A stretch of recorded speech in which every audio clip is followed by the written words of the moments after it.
في الكورة لو هتتعالى مش هتكسب، حتى لو كنت الأهلي، لو مدريد، لو بايرن ميونخ.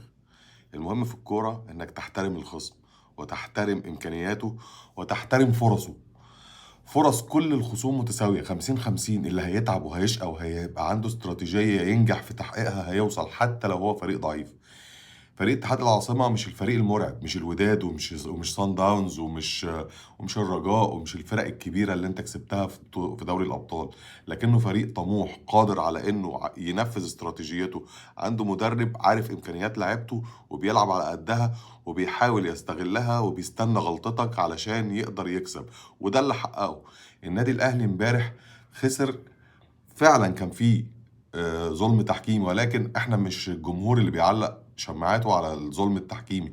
طالما عندنا قصور، احنا عندنا قصور، احنا امبارح ما كناش في احسن حالاتنا.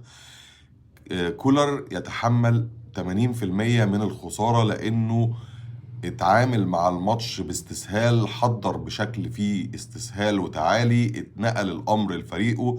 الامر اللي خلانا النادي الاهلي بيتخض لاول مرة في مسيرته تحت قيادة كولر. ايوه، النادي الاهلي اتخض لما لقى اللي بيحصل على ارض الملعب ما تمش التحضير ليه اطلاقا. النادي الاهلي بيلعب مع اتحاد العاصمة، الفريق الاضعف اللي كسبان البطولة الاضعف، علشان يلاقيه بيضغط علينا عالي وبيشتغل علينا بحيث ان احنا ما نعملش البيلد اب، الامر اللي بيميزنا طول السنه اللي فاتت. ومن هنا كانت المشكله.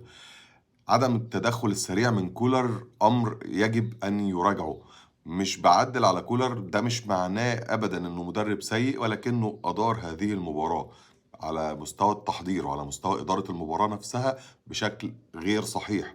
ده يخلينا نروح للمنطقه اللي بعد كده او للنقطه اللي بعد كده ونشوف ان تصريح كولر كان روعه بالنسبه لي بعد المباراه، وكان بيديني مؤشر ايجابي جدا. المؤشر الإيجابي في تصريح كولر إنه اعترف إنه تعالى وإن فرقته تعالت على الكورة والكورة ملهاش كبير. وده بالظبط اللي بيميزنا إحنا كنادي أهلي، إننا عارفين إزاي وإمتى نقول لفرقتنا ولاعيبتنا أنتوا غلط، اشتغلوا صح علشان اسم النادي الأهلي وعلشان بطولات النادي الأهلي وعشان تتسجلوا في تاريخ النادي الأهلي. اللي حصل صعب، بداية مش متوقعة ومش مستحبة لجمهور الأهلي للموسم، ولكن في النهاية حصلت، ودرس يفوق الجميع علشان ناخدها زي هزيمة سان داونز كده السنة اللي فاتت ما فوقتنا وخلتنا نحط على الأخضر واليابس. مستني أشوف أثر هذه الهزيمة هو قادم من مباريات الموسم، والحمد لله إن الفوقة تيجي في البدري بدري.